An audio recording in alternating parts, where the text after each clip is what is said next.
Hey everybody, Hoosier Jedi here with another review for you. This time I'm reviewing the movie Oblivion. Actually, I hadn't planned to see this movie. I'd heard sort of it was just kind of so-so, but I was hanging out with a friend last night and she kind of talked me into going and seeing it because she really wanted to, so I thought, well, what the heck. And you know what I'd heard is basically a pretty apt description of this movie. It's not a bad movie. There's really are some very nice elements to it, but it's also not a really good movie. In fact, it's really the best way I can describe this movie is this is a movie that has a lot of really good elements in it, and then it has a lot more elements in it that are just this close to being really, really cool. And then it has an absolute crap ton of stuff that makes absolutely no sense whatsoever, and that is really what sort of sinks the whole thing for me, really. Okay, so this movie we've got Tom Cruise, Morgan Freeman, and Jamie Lannister, and yeah, I know that's not his real name. His real name is something extremely Danish that I'm not going to try and pronounce because that fella is in fact from Denmark, and I'm not joking. It really is the guy that plays Jamie Lannister on Game of Thrones, wearing basically the same look that he's sporting on Game of Thrones now, where he's like dirty and has the beard. Only at some point, if you pay attention during the movie, he decided to add like a little tiny, super dorky looking ponytail here. I mean, I'm just looking at this. It's like Brienne got lost or something when she was trying to take Jamie back to King's Landing, and he ended up in some, mediocre sci-fi movie and decided to just roll with it. Okay, but let me get ready to. I was saying that there are going to be spoilers for the movie here. I'm going to talk about a lot of the things with the plot that I was not so thrilled with. So spoilers are definitely going to abound. One other thing that I really need to get out of the way first is my feelings towards Tom Cruise. And this has absolutely nothing to do with what Tom Cruise does in his personal life. That is irrelevant to me as to his ability to act. And Tom Cruise is a guy who's a pretty decent actor. He's been in a lot of really good movies, like Top Gun and all that other stuff. The thing is, and this is when I was talking with some of my friend Linda after the movie, is that it seems like basically nowadays Tom Cruise has become, in a way, a character actor. He just goes into a movie and he's Tom Cruise. I mean, the names of the characters change, but really, he's basically the same dude in every movie. He's Tom Cruise. And that's not necessarily bad. There are a lot of good actors out there who are character actors who tend to play the similar characters in most of their movies. But I gotta say, though, I can't really say I'm too on board with the whole thing of Tom Cruise just going in there and playing Tom Cruise. I mean, to me, this has basically been going on since The Last Samurai. While I was watching it and enjoying it, it's a pretty decent movie. I was just like, oh, Tom Cruise thinks he's a samurai. I mean, I don't even remember what Tom Cruise's character was. It was just Tom Cruise is there running around, 19th century Japan acting like a samurai. This movie would be so much more interesting without Tom Cruise if it just focused on Katsumoto. But, again, it's just, like I said, it's just Tom Cruise goes in there and he's Tom Cruise. Which is really not an enormous stretch. And also, Morgan Freeman. Well, dude, who does not love Morgan Freeman? Morgan Freeman is freaking awesome. I mean, this guy's resume is about as good as it gets in Hollywood. The only problem with Morgan Freeman in this movie is, one, the first thing that I thought when I saw him, it's like, holy crap, when did Morpheus get so old? I mean, seriously, look at him. He looks like either Morpheus got old, or one day Morgan Freeman decided he wanted to do Matrix cosplay, and he also wanted to wear armor that looks suspiciously like the Enclave Hellfire armor from Fallout 3, which in my book is actually the best armor in the game. Friggin' love the Hellfire armor. Yeah, Fallout 3 is awesome. But anyway, So there is that, and really, I mean, his character is only the character's name is only mentioned once. I believe it was Malcolm Beach. The rest of the time, I'm just looking at him, and it's like, okay, Morgan Freeman is there. Oh, Morgan Freeman has been shot. I mean, really, I just could not really connect with his character as a character. It was just like Morgan Freeman wearing armor and sunglasses that make him look kind of dumb, being unnecessarily theatrical. And let's see here. I think that kind of covers what we had going on with our two main characters.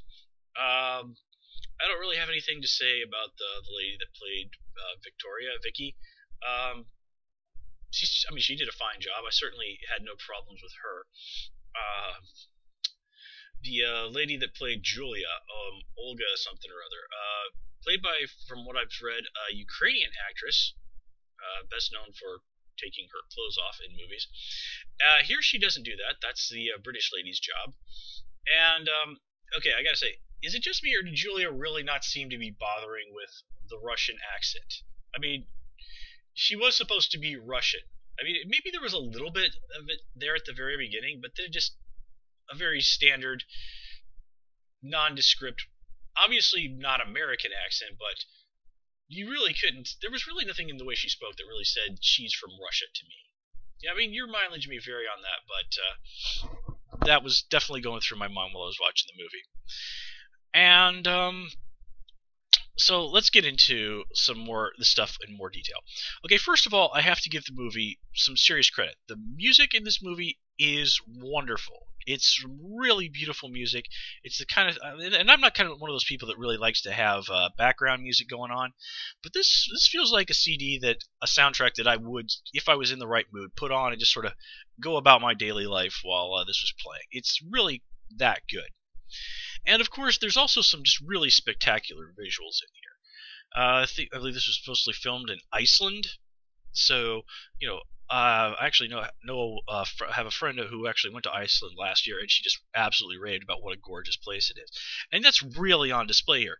Also, some of the depictions of the ruined greater New York area were really stunning. I mean, really nice stuff. So, generally, the look of the movie is really top-notch. Although this does fall into the category of science fiction movies where everything in the future sort of looks like an Apple store. I gotta say, I'm getting a little tired of that.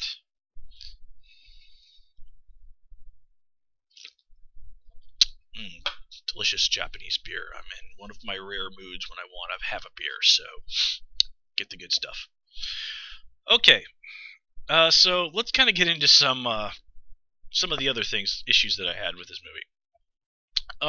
First of all, I'm not even going to try and complain about the science here, because I'm pretty sure that if the disaster had happened as it was explained in the movie, that what we saw in the movie is not what would have been the result. I mean, there really is just absolutely no point in going into that. I'll let the really hardcore science geeks argue that one out, but I'm watching this movie and it's like, you know what? Somehow I don't think this is what would be left of New York if that particular chain of events had happened. Let's just leave it at that. So let's talk briefly about the characters. Okay, so our main guy is Tom Cruise, and by Tom Cruise I mean Jack Harper. No, not the guy from Mass Effect, although I won't lie, that kind of went through my head too. So, first, Jack is, he's an okay character, but he's really just so standard issue science fiction movie protagonist. Now, I will give the writer-director of this movie some real credit. During the course of this movie, there were some genuinely surprising things, like, there being all those clones of Jack roaming around, the him turning out to be actually working for the aliens, and all this other stuff. And the scabs turning out to be humans. Well, that I saw, that I figured out because I'd seen the trailers. So there were some genuinely interesting surprises, like Olga being his wife was, you could telegraph that, but that was that was reasonably set up, and the way that was revealed, maybe not exactly surprising, but it was delivered in such a way that the emotions worked. So, and I did like sort of Jack's journey, that he's, this guy who's honestly has some curiosity to him. He's got some eccentricity to him. And in the very eye-store world where he spends most of his time, that gives him a lot of charm. The only real problem with what's going on with Jack as a character, and a lot of this movie is for the movie too, is it just seems sort of paint by numbers. It's like they said, like, okay, here we need to have the character do something character-wise, some sort of have him do something endurance that endears him to the audience. Have him do something that shows the quirky side of his personality. And really, that felt like it was just constantly happening in the movies. Like, okay, now we need to have something a little bit funny here. Now we have to have a little poignant moment. Again, it just sort of felt like a real fill-in-the-blank paint-by-numbers at times. Now, again, Tom Cruise certainly does do a decent job of acting in this movie. I mean, apart from the whole thing where he's being Tom Cruise, like the scene where he goes into the other Jack's house and is meeting other Jack's Vicky and kind of has to pretend to be the same guy. Just that sheer, like, barely holding on from completely and utterly freaking out that he has. I mean, that Tom Cruise, I'll give him credit. He really does deliver in that scene.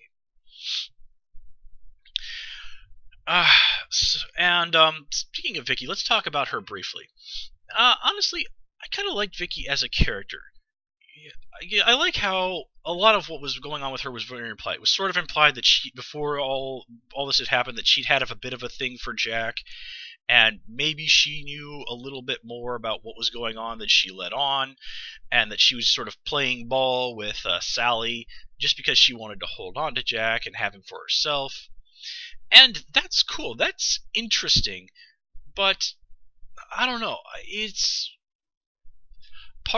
this movie really did need more of a backstory. I mean, apart from the fact that she's got a thing for Jack and wants to keep him for herself, there's really not a lot going on for Vicky as a character.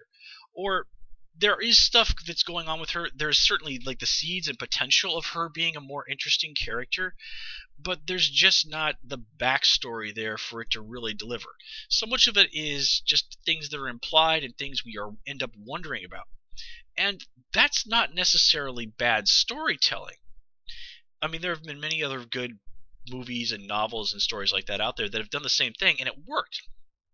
But here, again, this is another one of those things about this movie where it comes this close to really, really working, but it just doesn't quite get there. And, yeah. Julia, as a character. Again, she's honestly really kind of a flat character. There's really nothing for her that she has going on besides being the love interest. And again, that's not necessarily a bad thing, but this is a sci-fi action movie. And in the 21st century, I think we're a little bit beyond this. I mean, if this was a science fiction movie from the 60s or something, then that would be okay because the movie would just simply be a product of its time. Now look, I'm not saying that I expect every female character who appears in a science fiction movie to be Ripley or anything like that. Certainly not. But you notice Julia never really does very much in this movie. The one time she does try and actually kind of pick up a gun and get in the fray, she's completely and utterly ineffective and has to be saved by Jaime Lannister. And no, I'm never going to refer to the guy as Sykes. I am continuously going to call him Jaime Lannister. And I have to say, like, if like Tom Cruise had actually, and no, I'm not going to call him Jack Harper. I'm going to call him Tom Cruise. If Tom Cruise had actually taken her up to the spaceship and they had died together, like had been the original plan, that actually would have been really cool. Very poignant and cool. These two people who, through improbable circumstances, had come back together, going out together with love and destroying this alien menace to help the future of humanity. And instead we get this really cliche ending where, oh, of course she got pregnant from that one time they had to have sex, and then when the other Tom Cruise clone shows up, who's apparently been wearing the one uniform that he had for like 3 years, and it doesn't seem particularly dirty. It's like, oh yeah, okay, I'll take the clone, fine. I mean, she just gets this just insanely bland sci-fi happy ending. And again, this movie really could have gone in just a slightly different direction, and it would have been so much more interesting, so much better, and just different. And seriously, that whole thing at the very scene with him, Tom Cruise, and Morgan Freeman, it's like, fuck you, Sally. Like, I was sitting there in the theater like, really? That's the best line you could possibly come up to throw at us at this moment? I mean, seriously, you couldn't have thought of something just a little bit more creative?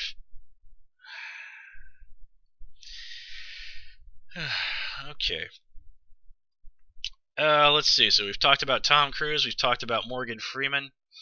Nothing else to say about Jamie Lannister or Julia. So let's get into... Well, no. There is one other thing that I wanted to talk about before we kind of get into some of my problems with the plot of this movie. And first of all, the scenes that are happen chronologically first. The stuff that happens when Tom Cruise and the British lady are captured by the aliens. That happens in 2017, 4 years from now. Now, one of the problems there is that this is simply just not far enough in the future for this to really be plausible. I mean, look at where international space exploration is now. I mean, seriously. And, well, I don't think I can level this as a complaint against this movie. There is one thing about this that I would like to share. And while I was watching the movie, I thought that they referred to the alien, what turned out to be the alien spaceship and was really what they thought was like the space station. I thought it's officially called the TET, the T-E-T. The way it was in the movie, I heard it as being called the Tent, T-E-N-T. Which I thought, well, that's kind of an odd name, but I guess it looks a little bit like a tent. So, again, not a real mark against the movie, but it just, to me, like, okay, calling it the tent sort of makes sense. If they call it the tent, it's like, what the heck is the tet? Shouldn't that have ended up being a clue? Is like, there's something odd about this, because the name of this is something that doesn't make any sense at all in English or any other language that I'm aware of.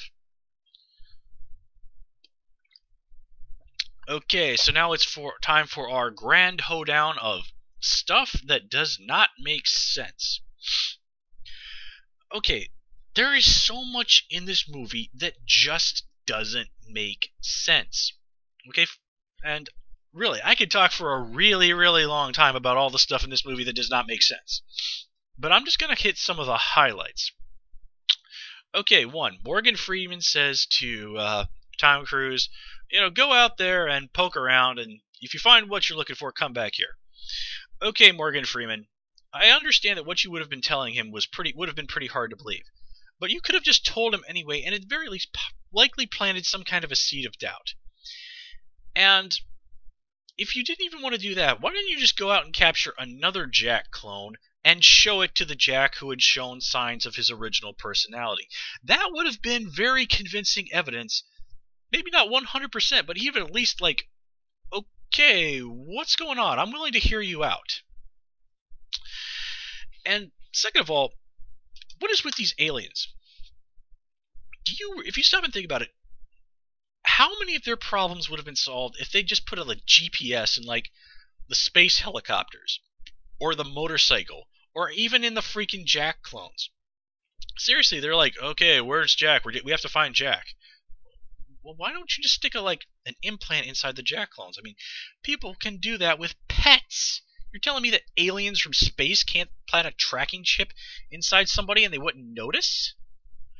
And if that's the case, first of all, why do you have like 50 million Jack and Vicky clones just hanging out in your spaceship? I mean, how many of these things do you need, and how far in advance are you making them? And okay, if you made all these Jack clones to go and be your frontline soldiers when you attacked humanity, one, why didn't they make any Vicky clones? I mean, she was the co-pilot.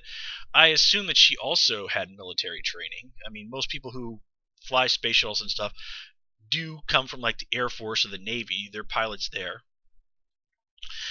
And it's not as if they don't have really good pilots and stuff in the UK. I mean, okay, granted, you can basically sort of make the case that, okay, Jack was probably physically more of a prime soldier specimen.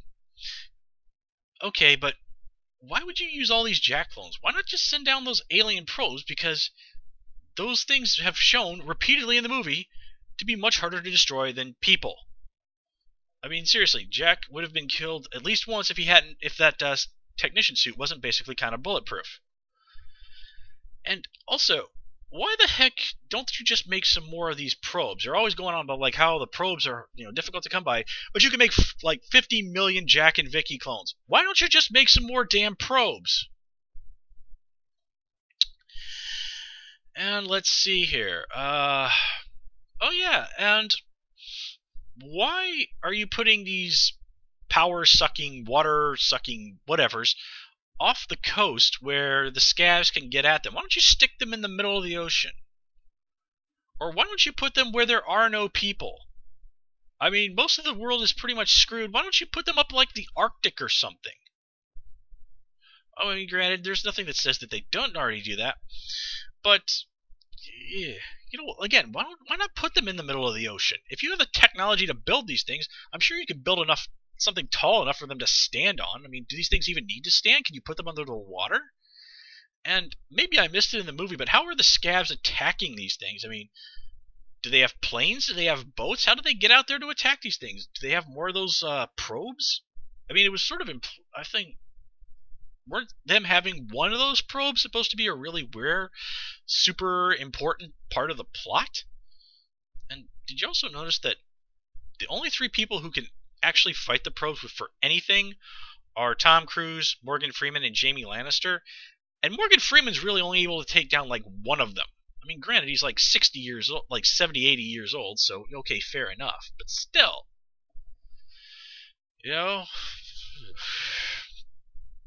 And let me see. Oh yeah, why didn't the aliens send out like the space helicopters or the probes or something to go get the Odyssey module? I mean, if you watch that scene, Tom Cruise is barely able to get it detached from the ship before the aliens suck in him and Vicky. Well, what if the people that they had captured had turned out to not really be viable, clone army material? Why did you let the other ones go away? I mean, the more people you have to pick and choose from, the better for you, right? If you're going to make a clone army. Oh, God. Sorry. Having an Attack of the Clones flashback. Oh, dear God. Thank you, beer. Okay, so let me see. What else? Okay, so when he takes the coffin with Morgan Freeman up to the spaceship, it doesn't even do the most basic scan to determine, hey, the person in there is not female. I mean, seriously, what the heck?